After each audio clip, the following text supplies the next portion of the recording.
sa akin, hindi rin naman siya, hindi rin siya well-rounded na nakakonstruct yung mga rounds niya. Kasi kalat-kalat eh. Parang ako, sabi ganun. Napapatawa siya, nagte-technicals na minsan ko lang di maintindihan. Bihira siya mag-choke kasi magaling siya mag-freestyle pero kaya ko naman basagin yung ganung klaseng estilo. Siguro, angguluhan niya yung past battle ko, yung kung ano yung mga galaw ko. Mas makulit yan si Lil Stroke, kaya sabi ko, ulitin ko na lang din siya. Magiging masaya to. Yung pagkakakonstruct ng mga lines ko siniguro ko na lang na kahit ganun kasimple, di mo maiisip na, mayroon palang ganun. Yung medyo generic siya, pero pag narinig mo, masasya ka pa rin. Ayun, Gubat, first time ko rito. Maraming salamat. Flip Top, sana be good to me at good luck sa atin, Lil Stroke. Sana pares natin galingan kasi para sa atin din. Sana galingan mo lahat all 3 rounds kasi gagalingan ko rin lahat all 3 rounds. Pasayahin na itong Cebuano. Pakita mo ang dahilan kung bakit ka dinala dito sa Cebu. Kikingkoyin kita. Manda ka sa akin.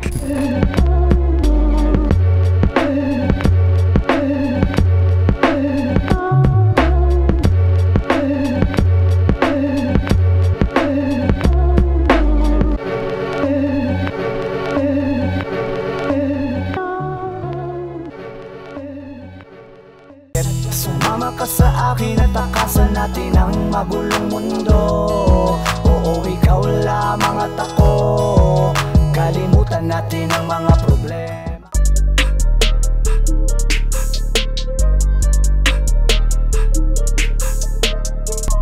Flip Top, Gubat 12, Day 2, nandito pa rin. Mandaue Sports Complex, panlimang laban na ng gabi. Isang malaking shoutout sa lahat ng mga kasama natin, lahat ng mga represent collabs, lahat ng MCs na buo-buo ng Visayas Division at syempre ng buong liga. Flip Top, magigay para sa parating natin laban. Pinakamalaking shoutout syempre sa Team Rapolo. Sinipin nyo nga pala bagong represent collab, Flip Top Rapolo, Classic Connection, supportahan nyo palagi. Cebu Hip Hop Stand Up, Cebu Battle Rap Stand Up, tuloy-tuloy palagi. At sa kanan ko, galing pang GMA Cavite para sa inyo. Mag-iay tayo lahat para kay Master P. Kape sa umaga, tanghali, hapon at gabi. Tara kape hanggang sa mawalan na ng pake. Yo, shoutout nga pala APG Spot ang po, Tondo Gang, at syempre sa family ko, at syempre sa Flip Top at Blackout. Sorry. At sa kaliwa naman, San Miguel Bohol represent para sa inyo. Mag-iay tayo lahat para kay Lil Stroke. Biwan nag-atos pero naghatag og gahom. Ang katawan sa palibot naglibog og nagdahom. Nausab na ang palibot na wala nagkatahom. Ang garbos na ay katungdanan di matugkas kalalog. Lure, 0MB band sa Sawat Anak. Let's go. Nanalo ng coin to si Lil Strokes. Piling niya mauna. Master Pete. Tig-2 minuto to. Pakinggan natin. Unang banat, Gubat 12 Day 2. Master Pete. Maayong gabi, Cebu. First time ko po sa Gubat. Ganito pala dito. Nagrarap yung duhat. Duhat? Lumboy ba? Alam mo ka rin ng lumboy ba? Unggoy ka. What's up, nega? Ano? Happy ka ba? Puta, round 1 pa lang, naka-armament hockey ka na.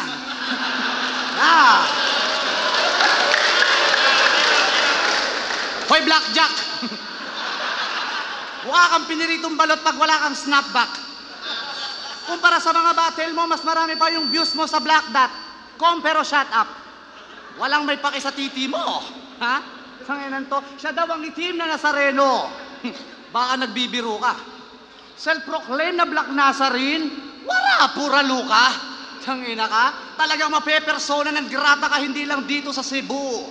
Proud Bisaya daw siya, pakyo ayaw nila sa'yo. Tangina, tuwan-tuwa ka sa titi mo, pwes pagawan mo ng ribulto. Pero,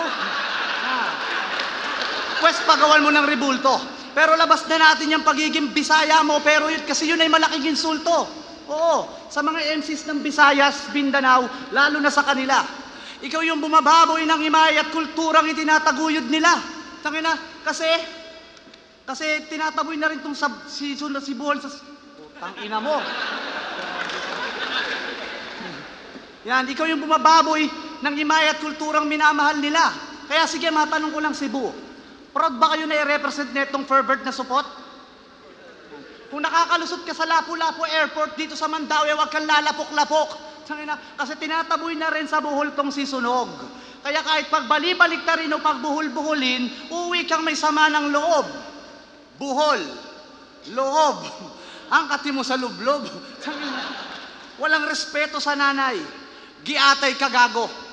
Palagi mong pinapaalala yung dinanas niya sa tatay mong dayuhang kabayo.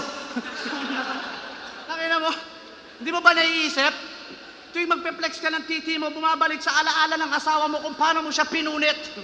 Mga luhay gumigilid pag nababanggit ng paulit-ulit, lalo na yung sakit nung iniwan mo siya sa damuhang nanlilimahid yung pek-pek ng putek. Kasi kung sa iba sago-sago, yung kanya putik-putik. Yan, tangina ka. Tuwing laban, palagi na lang, titi yung dala mo. Huwag ka mag-alala, mamaya putol na yan, tapos ikakalso ko dyan sa panga mo. Tangina to, kasi, tingnan nyo, familiar yung mukha mo sa amin, Brad. Di ba ikaw yung palaging nasa mga memes na sumisigaw ng, oh my God! Diba? Oh my God! Si Boss Arik talaga, kung mag-isip ng matchup, walang kasing lupit. Ikaw pala makakalabang ko, puta, kasi yung pinasa niyang pick sa akin, kala ko silhouette. Tangina ka. Kasi masyado kang masyado.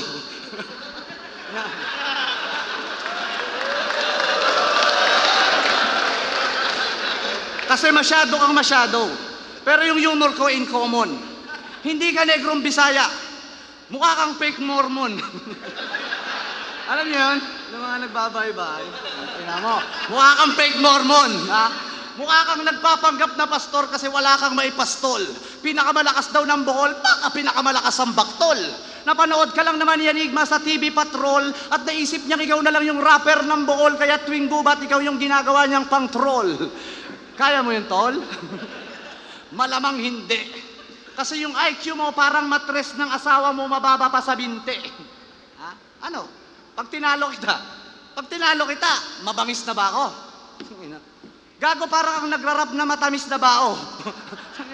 Tapos babanatan ako nito, pustahan ng kundi pandak, matanda. Wala na bang bago? Wala namang nakakaya dun, di ba? Lalo kung nabansot ka sa trabaho. Yeah, real talk. Tangina, ikaw, kaka-overthink mo sa battle na overcook ka.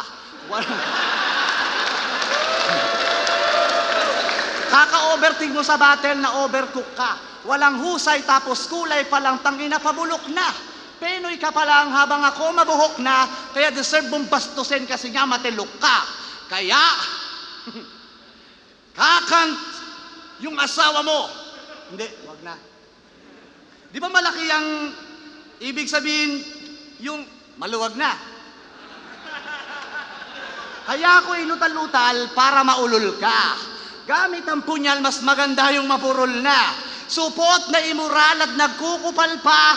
Ngayong gabi wala ka nang may pagmamalaki kasi nga putol-putol na. Pan!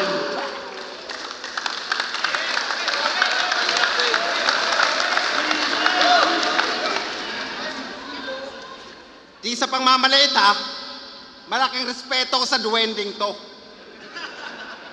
Maligayang pagdating sa Cebu, Mas Tapito. Paalala ko lang ha, mali ka ng pinasukang tribo. Ito'y gubat, angka ng mga kapre, anong ginagawa mo dito? Ikaw yung sinama ni Enigma para makatipid-tipid naman yung liga. Oh, guilty. Pinapaikot lang kita na parang frisbee. Let's see. Sobrang putotoy mo yung discount mo sa aeroplano, SP.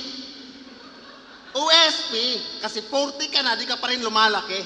Pinilit mo kasi, ayan tuloy, na-overdose ka sa growe. Pero sige, pagbibigyan tong dayo. Huwag mo kasing masyadong lakihan yung tingin mo sa sarili mo. Pag ang feeling the rock. Sarap mo naman sa paling, Chris Rock. Maliban dito, wala akong dalang mabigat.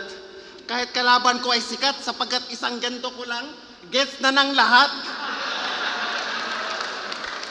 Kasi marami akong katribo. Ako nga para si Lil Strokes at kamag-anak ko sina Lil Wayne, Lil TJ, At meron kaming mensahe para sa maliit na OG. Gusto lang namin itong ipaabot, Lil Uzi.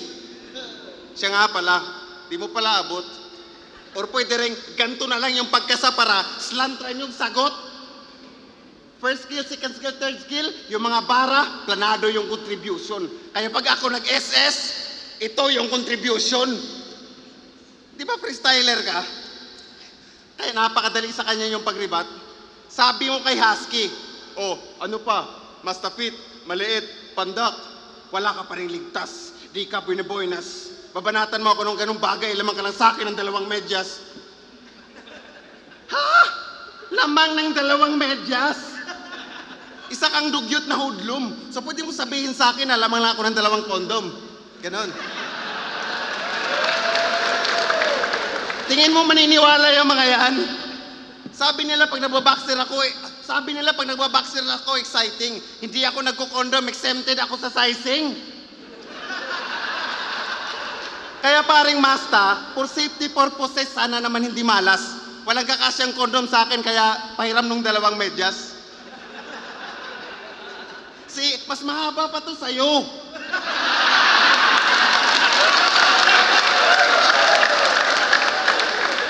Mas mahaba pa to sa'yo. Iniikot ko na ng 3 beses. Maniwala ka man o sa hindi, bro. Pag nagsi-CR ako, natataihan ko to. Sobrang pandak mo sa titi ka, nagmamano. Kasi ito yung totoong ako. Di katulad mo, yung estilo mong plastic at halatang hindi sa'yo. Halatang galing sa garbage. Galit ako sa plastic, kaya gagawin ko tong classic. Lahi akong kurente, kaya mulatay ni og plastic. Pero malamang di mo gets yun. Pero madadama mo yung butahe, di ka makakarating. Madadama mo yung butahe pagkatapos kitang ipakulam kay Tuweng. Okay. Round 1 pa lang, durog na. Lahi daw ng kuryente, kaya pala sunog ka. Hindi ko raw abot. Ang tanga mo talaga. Ba't ko tatalunan eh? Babayagan na lang kita. Tangina ka. Pumapalag ka pa ba eh? Putol-putol na titi mo, natatapakan na namin, ba't di ka umaaray? Tanginan to. Hindi. Anak daw siya ng Nigerian, sa nanay niyang kusinera. Kaya pala ganyan kutis niya, ginawa siya sa chimenea. Seryosong battle? Yung balat mo tsaka yung bungo ko magkasing kulay. Nasa palakihan ka pa rin ng burat? Si Plaridel semis na ng isa buhay. Why? Kasi lahat ng kalaban ko humuhusay. Yung iba minamalas. Si Husky tinalo si Sak. Si Kairam lumalakas. Si Apex, si Akata umaangas. Ayun, pinalayas.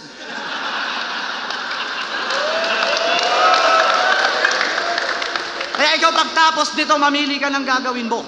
Kung gagalingan mo o talagang gagalingan mo. Kasi kung ako, putang ina, talagang gagalingan ko. Kasi maraming malulupit na bago na dapat sana nandyan ngayon sa kinatatayuan mo. Tangina, tinalo nito, yung GI, yung Jorer, si Gameboy, ang pinakakilala, si Tuweng. Puta, ganun ka pala kagaling? Tinalo mo si Tuweng? Puta, ilan natalo ni Tuweng? Tangina niyan, lagi niyan sinasabi na binuhat niya yung buhol. Ande, speaking of Tuweng, di ba parehas lang kayo ng pinanggalingan? Pero bakit nang dahil sa battle nagawa mong sumbatan yung dati mong kasyabuhan sa Biringan? Biringan, no? Tangina ka? Sinabihan mo na, dati mong kasyabuhan sa Biringan. Tangina siya daw yung bumubuhat ng buhol. Tangina. Mas malupit pa nga sa'yo yung mga bago kung susumahin. Kaya di ba sobrang inis sa'yo ni Tuweng nung nakaraang gubat, muntik ka niya ng palahin. Tangina, sinabihan mo ng gusgusin, pulube, baliw, labis mong pinahiya. Nandiyan ba si Tuweng? Parang baliw nga. Hindi. Kumpara naman kay Tuweng, puta, walang-wala ka sa mga narating niya.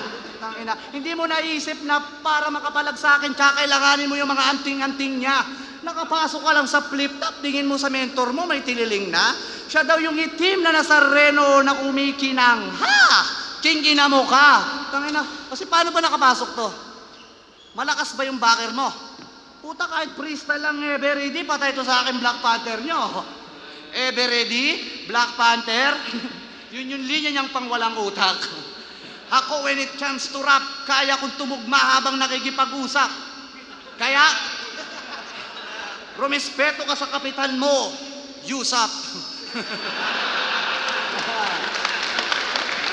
Pag ako sinamon ay wala mang samurai. Pitas ka pa rin parang si Plaridel ng tagumpay. Maparitin freestyle, malabo kang magtagumpay. Sa ligang to ako'y dragon, ikaw ay dragonfly. Manipis lang yung multi, tsaka yung rhyme scheme, binasic, pero di niya kaya yon. Tangina. Ako? Di, abangan na lang. Overqualified na ako bago pa ako sumalang dito. Nilalaro ko lang kaya di halatang isa ako sa mga harang dito. Yung takbo ng karera ko, positibo. Bawal ang negarito. Mga ilang heavyweights pang ililigpit ko bago ko magretiro. At negro, guestings ko lang yung mga previous battle ko at ang tawag ko naman dito, intro. Mayabang ba? Natural kasi rap battle to mga kap. Kaya di ba dapat kinakausap ako neto ng parap? Tuwing battle laging sinasabi, ako ang anino sa iyong harap. Tungak! Talagang mananatili kang anino sa aking harap dahil nga yung spotlight sa akin palagi nakatapat. Sangay na ka, kaya kong magmabagal, magmabilis, magmalali, magpanganga. On the spot hanggang sa masabi mo sa sarili mong tanga ka. Kaya kong manalo sa kahit sinong katunggali, oo, pag seryoso kong talaga. Kaya enigma kung ayaw ni Luni o ni Sinyo, kahir magsulat-sulat ka na. Pikon na ako sa'yo, boy.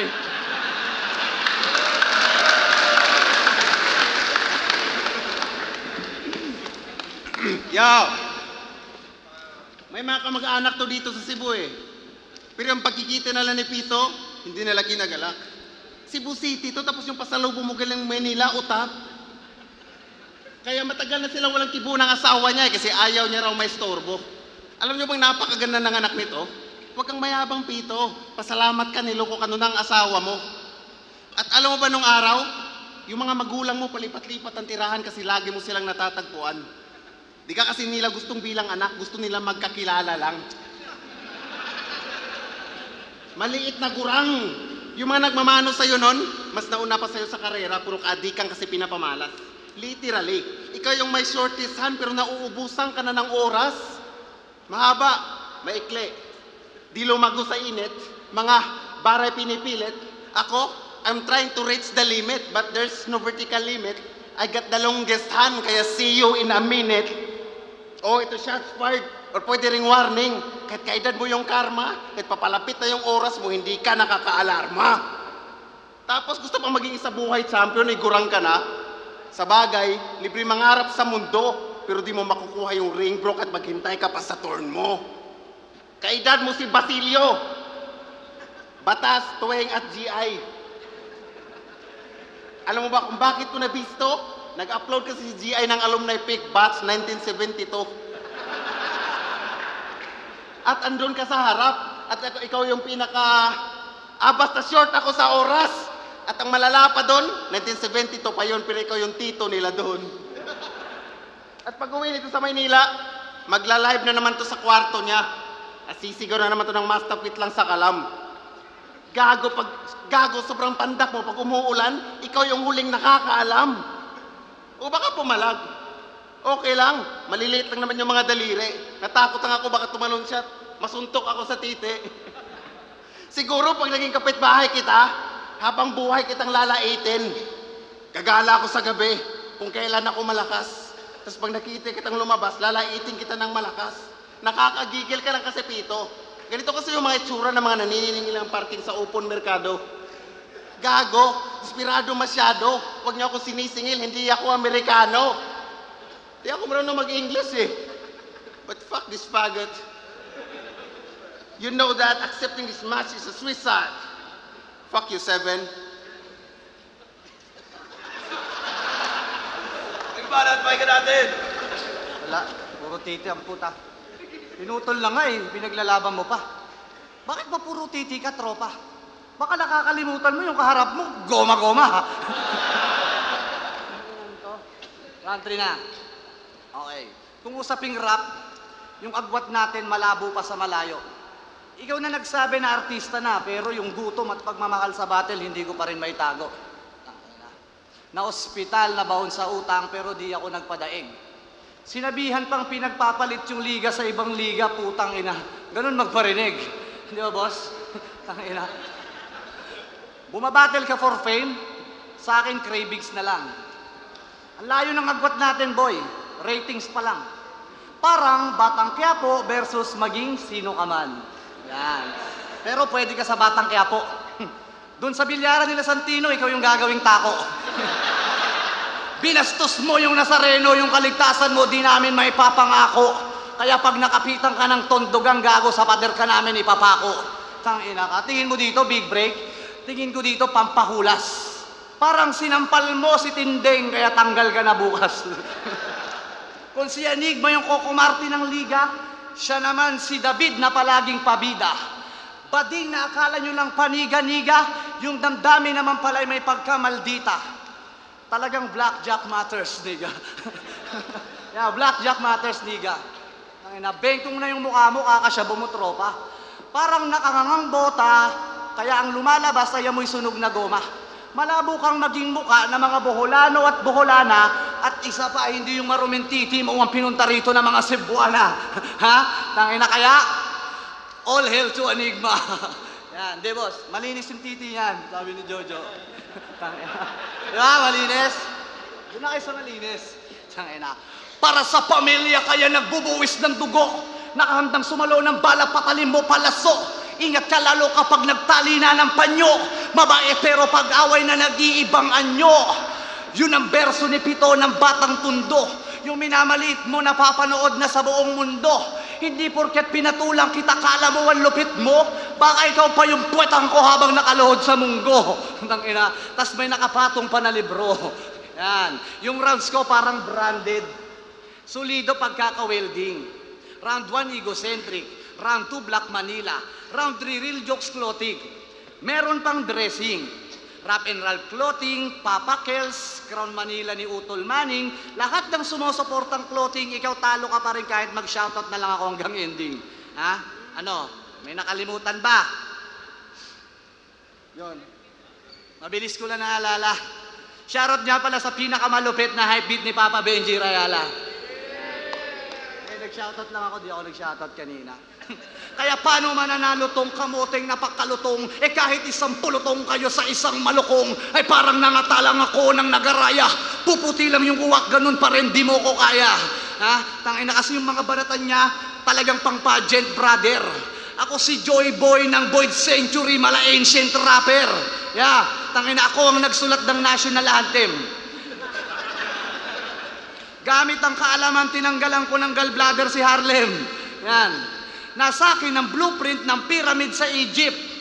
Gusto mo ng patunay? Wait, naiwan ko pala sa spaceship. Tatawa-tawa ka, alam mo ba ibig sabihin ng lahat ng yon? Ulol yung kaalaman ko, agwat sa'yo ng maraming taon.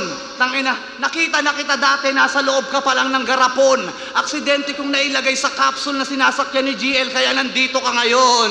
Tangina ka, kung mahusay ka mang wasak ng puday, good for you, bye. Pero sana may tumatak ka muna na battle o kanta before you die. Tangina yung laban nito, Pito. Sa akin, 14. Kung gaano ko minahal ng tao tsaka ng liga, alam mo na dapat. Kaya sa mga na-upset ko nung nakaraang ahon, marami pong salamat. Sorry at marami pong salamat. Thank you dahil alam nyo na pag seryoso ako bumatela, hindi ako ganun bumanat. Tangina. Ako si Master Pete, Monkey D. Lupi ng flip-top habang hinihila lalong nababanat. Hindi ka itim na diamante, ikaw ay stepping stone, tatapakan lang kita dahil bawal ako malaglag sa dagat. Ha? Tangina, kaya magpasalamat ka kay Boss Arik. Ngayong bare months na paaga ang bonus mo kay Boss Arik. Sa ahon, wala na kayong maririnig na pa-edit dahil ngayong gubat pa lang binasahan na kita ng verdict. Bare months, verdict, very good.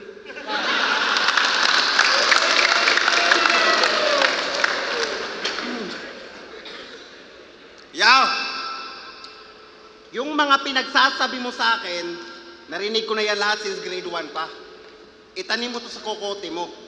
Yung mga opinion mo sa akin, hindi ko yan opinion sa sarili ko. At huwag mo nang alamin yung mga opinion ko sa sarili ko kasi pag nalaman mo, para mo na rin pinatay yung pangarap mo. Siya si Pito sa Batang Quiapo. At pag may putukan yung tondogang, nasa gilid na siya nakatayo. At sa ilalim ng sasakyan, doon ka lagi nagtatago at matuloy yung takbo mo kasi di ka na yumuyoko. At yung tondogang, napakaraming kalaban, sobrang gulo na ng eksena. Daig nyo pa yung librong math, sa dami yung problema. At nung suntukan scene, napaka-OA mong umakting. Nakadalawang linggo na siya, wala pang kamaong lumalanding. At pansin nyo ba sa Batang Quiapo, pag may putukan, sobrang kawawa yung otoridad, ginagawa silang mangmang. Yung mga pulis ubos lahat, yung sa kanila mga sugat lang. Ginagawa mo simple doon ang mga hamon sa buhay, pero di mo may apply sa sarili mo, daduwag ka sa totoong buhay. O baka magribat at sabihin na inggit ka lang kasi wala kang teleserye. Gago, matagal na akong nasa ere. 4 na episodes na movie. Kung hindi mo pa napanood yun, so the God must be crazy. Pero real talk ha, yung Batang Quiapo, maraming napapasayang Pilipino. Tama? Tama? Pero meron ding bad sides. Yung kapitbahay namin bumili ng ice cream malapit lang sa bayan. Yung mango ice cream, naging mango juice kakapanood sa teleserye niyan. At yung asawa ko, nadali rin dyan na biktima, inutusan ko lang magsaing, saglit lang yung sinaing, kakulay ko na. See, merong bad sides. Dapat mo tong malaman. May trauma pa sa aming tahanan. Kinain namin yung halaman dahil yung gabi yun, wala kaming hapunan. Halos mamatay kami sa gutom, nakakatraumang eksena. Lumabas ako sa kuweba, inakyat ko yung bundok at pinutol ko yung antena. Sa Batang Quiapo, nagmistulak ang sanggol. Baril-barilan pilingkol. Pero sa totoong buhay, tol, peke yung imahe kasi sarili mo, di mo kayang ipagtanggol. Bumahay ka pa ng malayo para panalo'y sungkitin. Ganyan kakapandak di abot ang mga bituin. At kahit na magasi ka pa ng lagim, ang buhay ay parang karian ng buwan sa uli, ito naglalaho sa dilim. At pangwakas, mapatundugang man o Batang Quiapo, ito yayanig sa'yo. Lahat ng kaganapan dito sa Cebu, lahat ay totoo. Pinapamukha ko lang sa'yo na ikaw ang ilusyon at kami ang tunay na probinsyano. At pangwakas, wala akong pake. Manalo o matalo, basta bigyan nyo ng respeto ang itim na Nazareno. Master Feet versus Lil Strokes, magigay sa pambeses para sa kanilang pareho.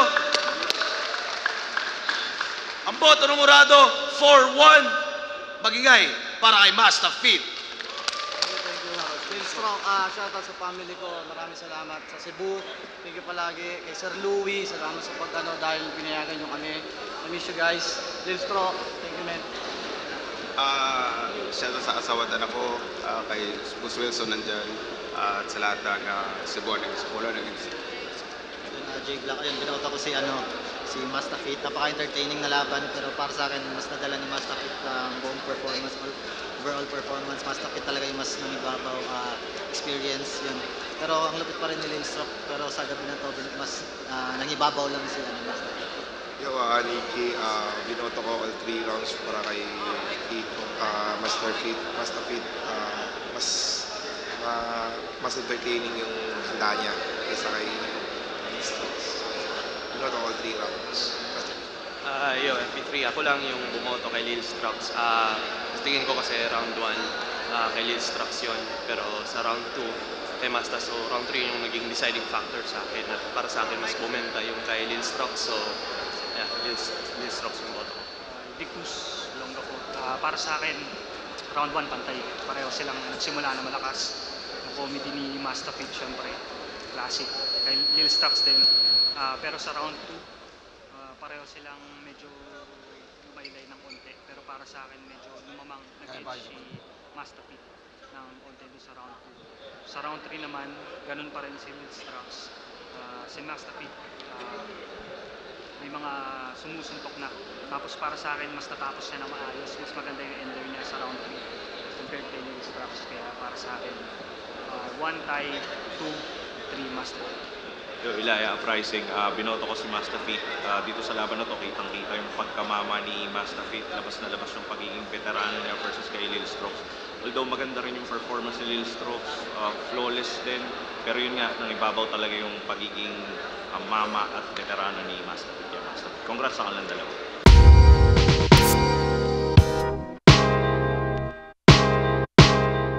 Ayun na yung in-expect ko na performance ko hindi man 100% na ibigay. Kasi nakadepende rin sa kalaban ko, pero all goods pa rin. Sobrang tamang lap trip lang. Kaya tama yung sinabi ni boss, panalo pa rin lahat doon. Kakant yung asawa mo. Hindi, wag na. Di ba malaki ang ibig sabihin yung maluwag na? Kaya ako inutal-utal para maulol ka. Gamit ang punyal, mas maganda yung mapurol na. Supot na imural at nagkukupal pa. Ngayong gabi wala ka nang may pagmamalaki kasi nga putol-putol na.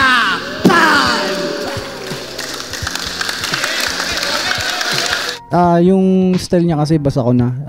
Kahit isa, dalawang battle lang na ko sa kanya, hindi ko naman hinihimay. Kumbaga kung saan lang siya nakatali, doon lang ako, ayun lang yung puputulin ko. Kaya yun na nga, pinutol ko yung titi. Sabi mo kay Husky, ano pa? Mastafit, maliit, pandak, wala ka pa rin ligtas. Di ka binaboynas. Babanatan mo ako ng ganung bagay, lamang ka lang sa akin ng 2 medyas. Ha? Lamang ng 2 medyas? Isa kang dugyot na hoodlum. So pwede mo sabihin sa akin na lamang lang ako ng 2 kondom. Ganon. Marami akong ginagawa na gusto ko nang itigil. Pero syempre, Batang Quiapo, Tondogang, tas may album akong ilalabas. Siguro, wag na. Ayun, shout out na lang dun sa mga bumiyahe pa ng malayo para makarating sa Gubat 12. Kahit di ganun karami kasi dahilan na rin sa bagyo. Pero enjoy naman yung day 1. Sobrang ganda ng mga battles din. Tas yung mga rookie, expected na nagpakita ng karapat-dapat talaga sila sa liga. So, yun, maraming salamat sa lahat ng mga naniniwala pa rin, sa lahat ng nag-aanap kung ano yung klaseng Mastafit. So, sana magpalit ng pangalan, ayaw lang ni Boss Arik. Ako na sana si